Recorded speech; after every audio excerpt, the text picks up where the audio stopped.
Yeah, let's bring him in here. Voice of the Riders. Dave Thomas. Dave, come on, let's be honest. Were you surprised with the Gatorade shower? Shocked. Absolutely shocked. It blew my mind. I looked down and I'm like, whoa, this isn't going to go so well. And I'm glad that Coach May said, yeah, you know what, we got bigger things. And again, I guess the reaction was predictable. Yeah. We're getting some texts coming in here on the Capital Ford Lincoln text line. Saskatchewan's #1 Ford retailer, capitalfordlincoln.com. Brandon right off the hop says, what a game. Right from the coin toss. Ranks right up there with best ever. Keep it going. 2 more. Yeah, you know it. Brandon in White City. 2 more. I got a quick question for you guys. Sorry, just let me interject real quick if you don't mind. I'm just going to ask you guys about the Gatorade shower. Do you think that it's okay to do that if you win the West Final or the East Final? Or like, in the NFL, it would be winning the AFC or the NFC and going on to the Super Bowl. Or do you only think it's for when you win the Grey Cup, you win the Super Bowl, the final game? No. I don't believe you touched the trophy and no Gatorade. I'm with you. Yeah, it's weird. And you don't see it. You don't. I'm trying to think. You don't see it in any other sport. Usually not football. This has never happened before, except for baseball, where they celebrate before you win the grand prize. Unless I'm wrong. Anybody in the room? Double C's? Anything?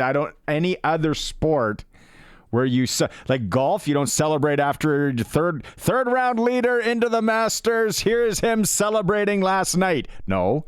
Hockey, you don't. Maybe getting into the playoffs, you go out for a couple of pints. Basketball, I don't really know a lot about. They got load management. Sometimes they don't celebrate. Anybody? Automobile racing. Well, in hockey, I suppose. Not NASCAR. In hockey, they kind of do, though, don't they? Like, I mean, they decide whether or not they're going to pose with the trophy. It's bad luck. I mean, there's a little bit of a presentation there, but maybe not necessarily a huge celebration. If you poured Gatorade on a hockey coach after winning the West or the East, you might get your eyes pumped shut. It's like, we still got 7 games, boys. We still got 7 games. No, and I think that's what Mace was getting at, and it's probably just somebody, lack of judgment at the time, and they're going back, they probably wouldn't do it. Coach Mace handled it so well. Yeah, it's just, it really jumped as soon as I saw it. I was like, I don't think, he doesn't seem like the kind of guy that's going to like this. But Dave, let's go to the game, and you're calling it, and you're prepping for it, putting in all the hard work. Does that game go the way Dave Thomas thought it would? Yes and no. I thought that BC, again, their offense was so explosive all year. I thought that they would have been able to go ahead and make more big plays. I thought that they would have 2 to 3 in them. I'm not complaining that they didn't, but really, aside from that 56-yard reception by Javon Katoy in the first drive of the football game, BC just didn't have anything at all. I was not surprised the way that the Saskatchewan Roughriders contained Vernon Adams Jr. There was a huge emphasis on that all week to not just get pressure, but to get smart pressure, right? Not to run by him. So I thought the defense did a terrific job as far as that goes. The Rider offense, I was a little bit surprised. I thought that they would have gone a little more run heavy than what they actually did, but it worked out terrifically, right? Trevor Harris was like a surgeon, just picking apart and finding pieces for the Rider offense to bit and bite, if you will, at the defense of the BC Lions. And I was a little surprised at Sean White. Like, he is the special teams player of the year in the West Division. And let's face it, that first touchdown, he doinks the convert. So it's instead of 7, it's 6. He had another opportunity to make a field goal to draw the Lions within 1, and he didn't do it. So those are the things that kind of jumped off of me as being surprises or out of the ordinary and the norm of what the teams had put up through 18 regular season games. It's funny. I was with our tech extraordinaire Mosh for that game, and and Sean White misses that. Mosh was throwing some colorful comments out there. He was being a fan. It was fantastic. But then we see what White did, and then he's like, I didn't expect that. Like, I'm heckling him hard, but didn't expect that. It was out of character, but anything can happen. Like Bidsy, you talked about, the wind swirls down there. Things, it's different. Mm-hmm. Something else I was going to say that was surprising, if we're just talking about surprising, throwing out that what surprised me on the sidelines too is when VA kicked the ball. That's what surprised me too. When Vernon Adams kicked the ball on that particular play, I thought it was actually a really clever call. But that definitely surprised me on that particular play. And where he put it, like that, yeah, he placed it perfectly. Again, people maybe get sick of it, but I go back to watching a lot of New England Patriots games, and that was something that they would do. It would have been Brady's like that first 10 years for sure, that they would make it look like they were gambling, or sometimes they would punt on third down just to really pin them. Like, weird, right? But that caught me off guard. And then I was like, don't forget that play. That wasn't the design of the play, right? Like, it worked out for the best for the BC Lions. They absolutely, were able to flip the field, and the Riders, instead of giving up two, actually gave up more. But that play was actually an onside punt. Yeah, that wasn't VA trying to pin the Riders deep. Yeah, he hit the ball. He kicked it too hard. The quarterback kicked the football too hard. So the play was onside all the way. They took a look, and you could see him recognizing where the strong side and the weak side of the defense was, and that's why they went ahead and they moved everybody in the direction behind him that they did. And it was an onside call.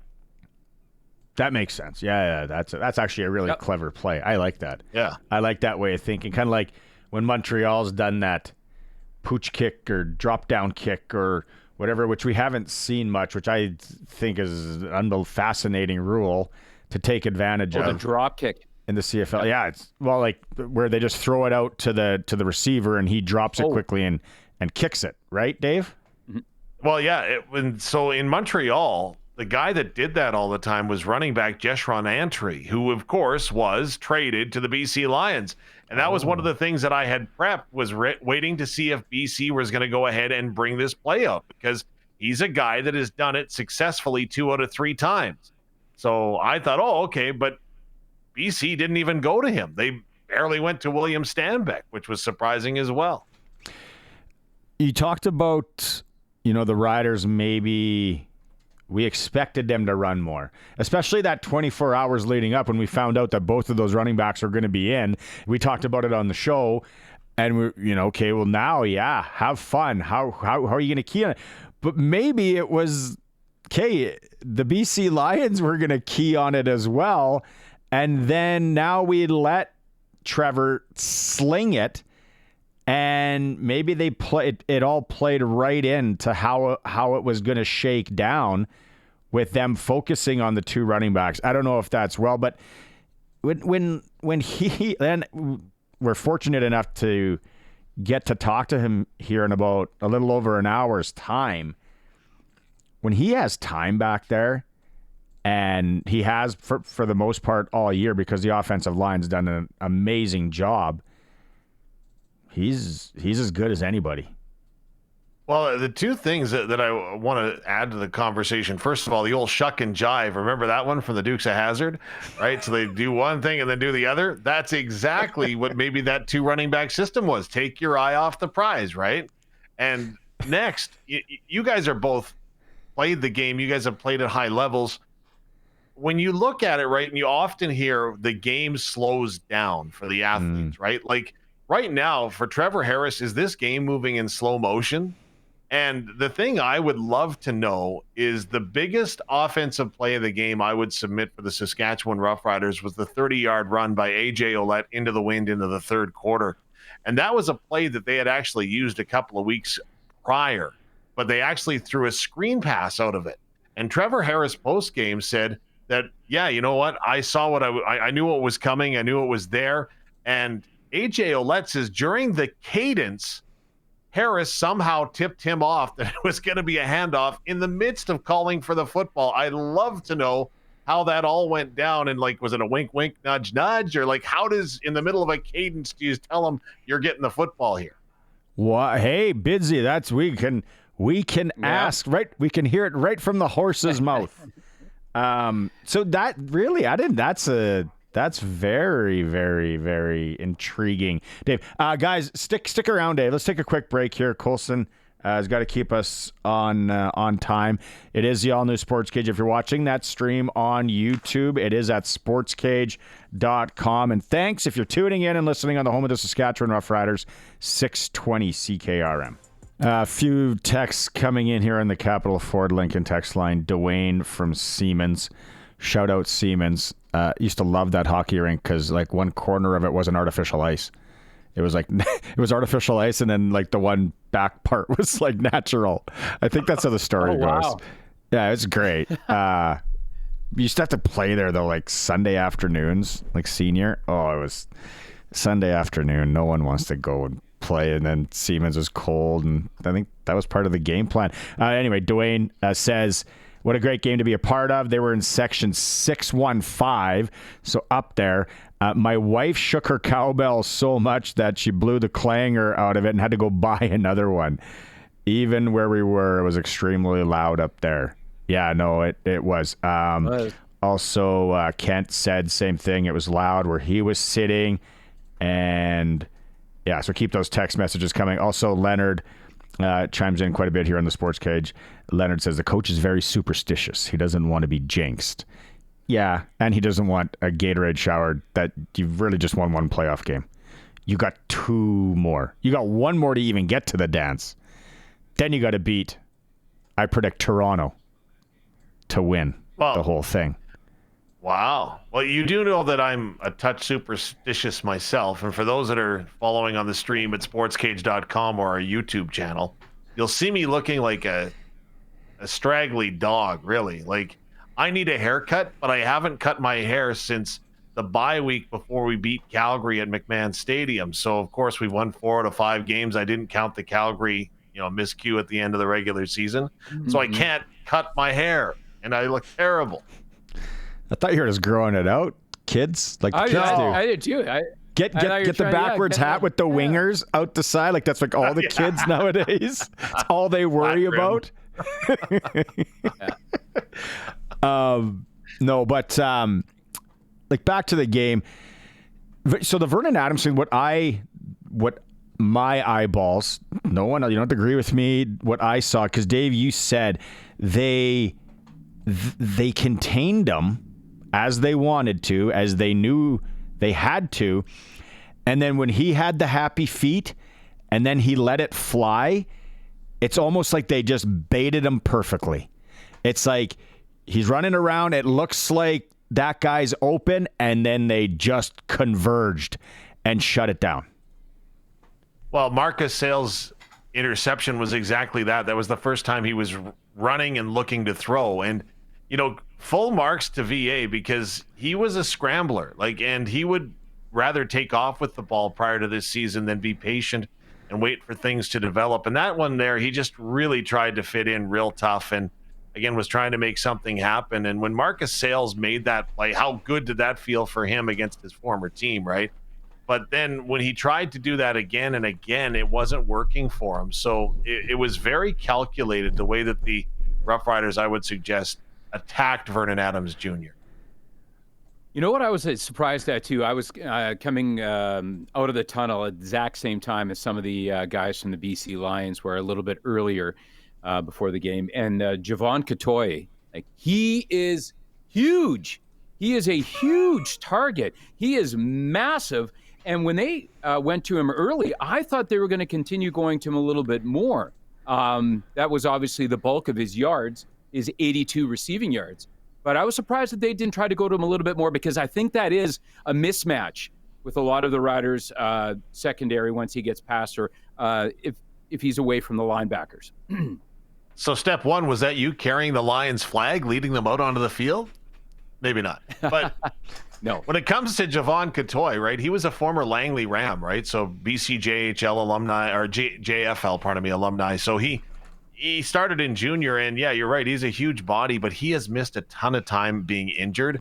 And that was his first game back after 3 weeks. So I wondered if he's still a little nicked up, because the Riders were a little more, I would submit, a little more physical on the BC receivers than what they had been on other receiving cores earlier this year. So I was curious whether he was nicked up or not. We'll probably never find out. But you're right. Big target, big hands, lots of upside in that young man. I would have taken the under if someone would have said 3 interceptions for Vernon Adams. I would have said 1, 1.5, right? But 3. The other thing, Dave, that caught me probably going into half, and I was like, are they going to start using Stanbeck more? Are we just shutting that down? Are we not giving him that look? Are they worried to go to that? Again, we got to remember there's 2 teams always playing here, right? Did they have to go away from said game plan? But I was shocked because he finishes 7 for 27. Again, I would have hammered the over on that.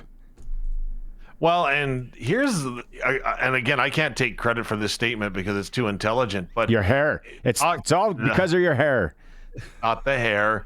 But the Roughriders are intimidating the identity out of their opponent, was what was worded to me in a conversation that I had post-game. And the fact that the Riders have been so dominant at stopping the run, teams are coming in and just saying, okay, well, we can't run the ball, and not even trying, right?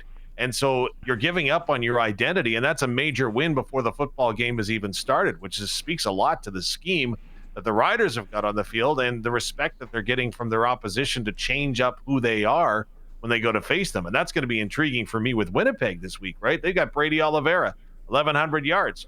You have to think they're going to go ahead and make it a point of him being involved in their offense this week. I was just going to ask you about this, Dave, too. Between your good luck mangy hair and the support from the Saskatoon, Saskatoon. There's a lot of Saskatoon people there, actually. Saskatchewan faithful. Were you surprised with the? We talked a little bit about this before you came on, with the crowd noise, because it wasn't a sellout.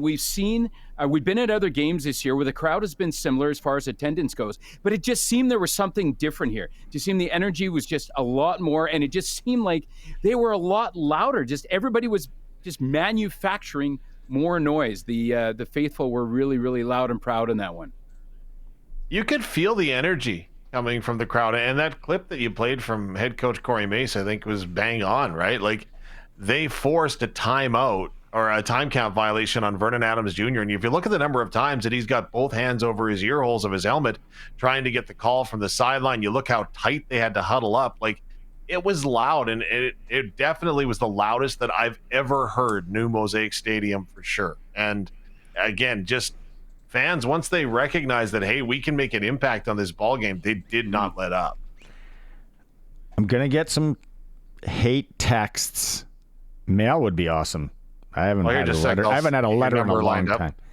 Yeah, hate texts coming in, especially from anybody with a 204. Okay.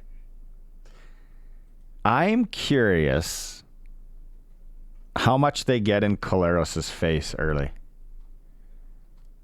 And maybe that's just the hockey player in me. You know, series sometimes you lose an edge when you're going hard to the goalie. It happens. I don't know. Well, do you take a 15 early? Not like anything dirty, but do you get in his face? No, I wouldn't, because that's only going to motivate him further. He seems to be a better quarterback when he plays with a chip on his shoulder. Now, the Winnipeg Blue Bomber offense, number 8 in the league in passing the football, right? So they have to run the ball, and I think if the Riders are worried about getting in the face of Zach Collaros, it goes against what their foundation is. So I think that you want to go ahead and just let your presence be known as opposed to letting your presence be felt, if you understand what I mean, right? Zach's not going to escape the pocket very often, but you just have to disrupt his launch point more than anything else. Bidsy, what do you think? Yeah, I think so. I mean, I have to agree with what y'all are saying. I think that as far as Collaros is concerned, he also is a guy that it just seems like he gets a little more jacked up, has better games against his former team, the Riders. So I would expect the best out of Zach Collaros in this one again. I'm excited to watch this game as well. We were talking about crowd noise and participation and energy. I know Winnipeg is just going to be just like that too. It's just going to be, it'll be a full house, and they'll be just nutso there. It's going to be, you'll be able to feel it through the television too. There'll be a lot of energy coming out of that stadium for that game. I'll be listening on the radio. I'll be driving. They've been hyping it, right? It is good on them though. Sold out when, like, Thursday, Friday, whenever it did. It is going to be loud. And then we talked to Trevor Harris here in about an hour's time now. Like, they're going to be practicing. There's going to be noise pumped into Mosaic. It is going to be loud. Because if the stadiums aren't that different. Now, again, send in your messages. If you're an architect and I'm an idiot, go ahead. But they're not that much different. They keep the sound in. Like, it's like how Seattle's was built, right? Just built purposely like that. It is, and if you would have, like we were talking about, Bidsy, if Mosaic was sold out on Saturday, like, there was still, I don't know, again, guessing 5,000-ish empty seats maybe in and around there. You had that many more people, like how loud it was. The people that showed up, like Dave said too, like you could feel it, and people are still texting in, where they were sitting and how loud they were being. So that on come this weekend in Winnipeg, Dave, that is going to be a factor for sure. Labor Day rematch was the loudest game I've ever called. In the fact that, I took my headset off at one point just to see if I could hear Luke, and Luke's standing beside me, and we couldn't. So it is going to be an amazing atmosphere. I'm excited to hear what it's going to look like. And I know the Riders are going to be prepped for it. They've done this before, but it's going to be one heck of a game. And I'm curious, Taylor Swift's in Canada this weekend. And, of course, Travis Kelce was sporting the Zach Collaros jersey last week. So you never know. She's going to be close. Okay, so as a super... if my daughter's listening now, she's like, I know that's possibility. What it was for Gabby right there. Right? We gotta go to the game. Dad, are we going to Winnipeg? Hard no. Not driving, that's for sure. You're a superstitious guy. You mentioned that. So you obviously don't wear anything that you wore that Labor Day rematch? No. Don't eat the same? No, don't go anywhere the same? No, probably not. Absolutely not, actually, as a matter of fact. No, it's gonna be the same. You'll see me at Portage in Maine again as I do my little walk and talk on game day, and we have a discussion about the game that's coming up. And yeah. Hopefully I don't have to worry about a haircut for a couple more weeks. Exactly. All right, Dave. Yeah, this is a lot of fun. My one buddy, Franklin Delanar Romanowski, super superstitious, but now I know that you are as well, buddy. Okay, thanks for hopping on. Hey, take care, guys. Have a good one. Keep the hair growing. Go for a ponytail eventually, Dave. Yes. Oh, yeah. Yeah, Dave. Let's start a poll. Bun. Dave Thomas with a man bun. I'll buy you a satchel for Christmas and some sort of bike. It's the all-new SportsCage. If you're watching that stream, sportscage.com, and as always, around 620 CKRM.